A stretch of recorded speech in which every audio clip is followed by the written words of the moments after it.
Like, comment, and subscribe. In a small, quiet village surrounded by rolling hills and meadows, there lived a boy named Leo. Leo was cheerful, playful, and curious, but he was also a little restless. Each morning his parents gave him an important task. He was to lead the village sheep up the hill and keep them safe while they grazed. It was not just a simple chore, it was a responsibility that every villager trusted him with. The sheep provided wool for clothes, milk for cheese, and meat for food. Without them, the village would struggle. At first, Leo felt proud of his job. He carried a tall wooden staff that made him feel important, almost like a knight guarding treasure. The flock jingled with little bells around their necks as they wandered through the green fields, and the gentle sound filled the air. He imagined himself as a hero, protecting the sheep from dangers that might lurk nearby. But as the days went on, Leo began to feel bored. Watching sheep eat grass all day was not exciting. The hills were peaceful. The breeze was soft, and the birds sang happily, but for Leo it all felt the same, day after day. He wanted excitement, adventure, and something to make his heart race. Instead, he sat for hours on a rock, tapping his staff against the ground and sighing. One day, while staring at the village far below, an idea crept into his mind. His eyes twinkled with mischief. "What if I make something happen?" he thought. "What if I play a little trick on the villagers?" He remembered how they always warned him about wolves in the forest. "What if I shout for help and pretend there's a wolf? They'll all come running. That would be funny." The thought made him laugh. He imagined the baker rushing out with flour still on his hands, the blacksmith leaving his hammer behind, and the elder with his walking stick hurrying up the hill. The picture in his head was so silly that he couldn't resist trying it. Leo stood tall, cupped his hands around his mouth, and shouted as loud as he could, "Wolf! Wolf! A wolf is chasing the sheep!" His cry echoed across the valley. Down in the village, people gasped. They dropped their work and ran up the hill, hearts pounding with fear for the sheep.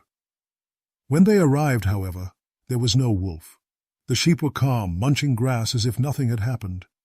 And there was Leo, rolling on the ground laughing. "Oh, you should have seen your faces," he chuckled. "You all ran so fast." The villagers were not amused.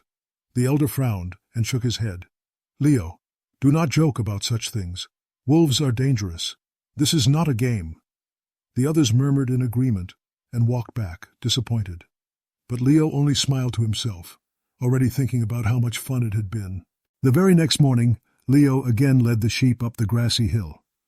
The sun was shining brightly, painting the meadow in shades of green and gold.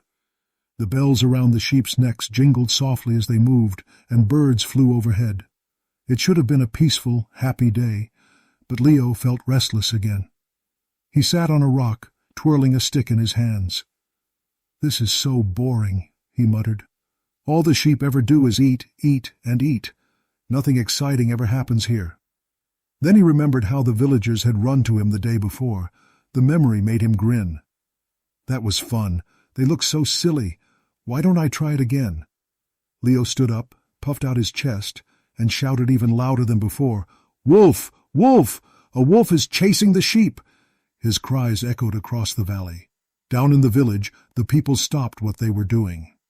"Not again," the blacksmith grumbled, but he still rushed out with a heavy hammer in hand. The baker left his bread dough, and the farmer grabbed a pitchfork. Together they raced up the hill, worried for the flock. When they arrived, panting and sweating, they found no wolf. The sheep were quietly grazing, unharmed. And there was Leo, rolling in the grass, laughing so hard his sides hurt. "Oh, your faces," he giggled. "You should have seen how fast you all ran." The villagers groaned. The baker wiped flour from his apron and shook his head. "Leo, this is not a game," he said firmly. "We rushed here to protect the sheep, not to be the subject of your jokes." The blacksmith crossed his arms, frowning. "If you keep lying, Leo, people won't believe you when it really matters." But Leo only waved them off, still laughing. "Oh, come on. Don't be so serious. It's just a little fun." The villagers, disappointed and tired, walked back down the hill. Some muttered under their breath about wasted time. while others shook their heads sadly. The elder looked back once more and said, "Remember, boy, truth is precious. If you waste it on lies, one day no one will listen to you." Leo didn't take the warning seriously. As he sat back on his rock, he chuckled to himself. "They'll always believe me. I can call them any time I want. It's too easy." He leaned back in the grass, proud of his trick. But what Leo didn't know was that, deep in the forest, a pair of glowing yellow eyes watched him closely. A real wolf had heard the boy's cries. It was curious, waiting, and hungry. A few days later, Leo once again found himself on the hill with the sheep. The sky was blue, the breeze was warm, and the meadow stretched far and wide. It was a perfect day, but to Leo it was just another boring morning. The sheep grazed as usual, bells ringing gently, and Leo sighed. He tapped his staff on the ground, tossed pebbles, and even tried to whistle a tune. Nothing worked. He was restless. Then he thought of the villagers' faces the last 2 times they had rushed up the hill. The memory made him laugh all over again. "Oh, that was hilarious," he said aloud. "I can't just sit here. I need something exciting to happen. Why not call them again? They'll believe me every time." With mischief in his heart, Leo climbed onto a rock, raised his hands, and screamed at the top of his lungs, "Wolf! Wolf! The wolf is attacking the flock!" His voice echoed louder than ever. Down in the village, the people froze. Some groaned in frustration. "Not again," muttered the farmer. The baker wiped his sweaty brow. "Surely he wouldn't trick us 3 times in a row." The blacksmith frowned. "We can't take the risk. What if it's true this time?" Reluctantly, they all rushed up the hill once more. Their feet pounded against the dirt paths as they hurried, tools and sticks in hand, but when they reached the meadow, the same scene awaited them. The sheep were calm, chewing grass, and Leo was rolling on the ground, clutching his stomach with laughter. "You came again," he cried. "Oh, you should see how you look when you run so fast." The villagers were furious. "Enough, Leo," shouted the blacksmith. "Do you think this is funny? You are wasting our time and making us worry for nothing." The baker shook his head sadly. "A liar will not be believed, even when he tells the truth," he muttered. The elder's voice was stern as he said, "You are playing with something dangerous, boy. If a wolf ever comes for real, you may cry out all you want, but no one will believe you." Leo tried to hide his giggles, but he couldn't stop. "Oh, you all worry too much. It's just a joke. I'm only having a little fun." With heavy hearts, the villagers walked back down the hill, more frustrated than ever. But in the shadows of the forest, the real wolf was growing bolder. It had seen how the villagers ignored the boy's cries after his tricks. It was only a matter of time before it made its move. The sun was setting, painting the sky in orange and purple as Leo sat on the hill. The sheep grazed quietly, and the air was cool and calm. Leo leaned back against a rock, yawning. "Another long day," he mumbled. He thought about calling out "Wolf" again, but the villagers had looked so angry last time that even he hesitated. Just then he heard a rustling sound from the forest nearby. The sheep lifted their heads nervously, their bells jingling as they huddled together. Leo frowned. "What's that noise?" he whispered. Then, from the shadows, stepped a large wolf with glowing yellow eyes. Its fur was dark and shaggy, and its sharp teeth gleamed as it crept closer. Leo froze. His heart pounded in his chest. This was no game. The wolf snarled, crouched low, and started moving toward the flock. The sheep bleated in panic, scattering in every direction. Terrified, Leo leapt to his feet, waving his staff. "Go away! Get back!" he shouted. But the wolf ignored him, lunging toward the nearest sheep. Desperate, Leo cupped his hands and screamed, "Wolf! Wolf! Please, someone help me! The wolf is really here this time!" His voice rang out over the valley, filled with fear. Down in the village, the people heard his cries, but instead of panic, they shook their heads. "It's just another one of his tricks," said the baker, tiredly kneading his dough. "Let him laugh by himself this time," grumbled the farmer. The blacksmith slammed his hammer down on the anvil. "I won't waste my time running up that hill again." No one came. Up on the hill, Leo cried louder, his voice breaking. "Please, help me! The wolf is real this time!" Tears ran down his cheeks, but the meadow remained empty of villagers. The wolf growled, snapping its jaws, and chased the sheep in wild circles. One by one, they bolted into the forest, terrified. Leo ran toward them, trying to wave his staff, but the wolf lunged at him. He stumbled back, heart racing, as the wolf turned its attention back to the flock. With powerful strides, it disappeared into the trees, carrying a sheep in its jaws. Leo sank to his knees, trembling. His laughter was gone. All that remained was fear and regret. For the first time he realized the villagers had not believed him, and this time it had cost him dearly. The meadow was quiet now, too quiet. Only a few sheep remained, trembling and bleating softly, their bells ringing nervously. Leo stood frozen, staring at the forest where the wolf had vanished. His hands shook as he gripped his staff. He had never felt so helpless. He walked among the scattered sheep, counting them. Many were missing. His stomach sank. "What will I tell the villagers?" he whispered. "How can I explain this?"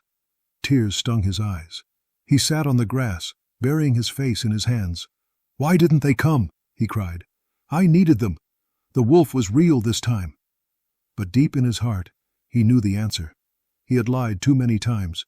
He had laughed at their worry, mocked their kindness, and wasted their trust. When he finally told the truth, no one believed him. The few sheep left huddled close to him, looking to him for protection. Their soft bleating broke his heart. "I'm sorry," he whispered. "I should have taken care of you. I should have been honest." As the stars appeared in the night sky, Leo guided the remaining sheep back toward the village. His steps were heavy, and his head hung low. The bells on the sheep sounded sad and lonely, echoing in the night air. When he reached the village, the people noticed the small flock. They gasped as they counted. "So many are missing!" cried the baker. "What happened?" demanded the blacksmith. Leo's eyes filled with tears. "The wolf came," he admitted. "I shouted for help, but no one came. You thought I was lying again." The villagers exchanged guilty looks, but their faces soon hardened. The elder stepped forward. "Leo, we warned you," he said gently but firmly. "When trust is broken, it is not easy to mend. You cried wolf so many times that we could not believe you when it was real." Leo sobbed. "I'm sorry. I'll never lie again." But the villagers only shook their heads. They had lost too many sheep, and the damage was done. The next morning, the village gathered to count what remained of their flock. The loss was greater than anyone expected. Families who depended on the sheep for wool and milk now worried about the coming months. The villagers' faces were heavy with sadness. Leo stood among them, shame burning in his chest. He wanted to disappear. He wanted to turn back time and undo all the lies he had told. But it was too late. The baker spoke first. "Because of Leo's lies, we did not come when he truly needed us. Now our sheep are gone." The blacksmith added, "He laughed at us, mocked our kindness. Why should we believe him again?" Others murmured in agreement. Leo bowed his head. "You're right," he said softly. "I made a terrible mistake. I thought it was just a game, but it wasn't. I should have listened to you. I should have been honest. I'm sorry for all the pain I caused." The elder placed a hand on his shoulder. "Words are not enough, Leo," he said kindly. "You must show us through your actions. Trust is like a thread. When it is broken, it takes patience and care to weave it back together." Leo nodded, tears in his eyes. "I'll do anything. I'll work harder than ever.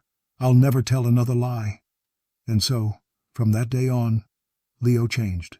In the weeks that followed, Leo worked harder than he ever had before. Each morning he rose early to lead the remaining sheep to the meadow. He stayed alert all day, never letting boredom get the better of him. Whenever the sheep wandered too far, he gently guided them back. He practiced using his staff to guard them and kept his eyes on the edge of the forest. At first, the villagers were wary. They did not forget the trouble his lies had caused. But slowly, they noticed the change in him. He no longer played tricks. He no longer shouted false alarms. Instead, he took his work seriously. One afternoon, the elder visited him on the hill. "You are learning well, Leo," he said. "But remember, it will take time for the people to trust you again. Honesty is like a seed. It must be nurtured to grow strong." Leo nodded. "I understand. I will keep proving myself every day." The seasons passed, and though the flock was smaller, the sheep thrived under Leo's careful watch. The villagers began to smile at him again. The baker even brought him bread one morning, saying, "We see your hard work, Leo. Keep it up." Leo felt proud, not because of tricks or laughter, but because of the trust he was slowly earning back. And from that day on, he never cried wolf again. The story of Leo, the shepherd boy who lied, spread throughout the village and beyond. Parents told their children the tale to remind them of the importance of truth. And Leo himself never forgot the lesson he had learned the hard way. A liar will not be believed, even when he speaks the truth.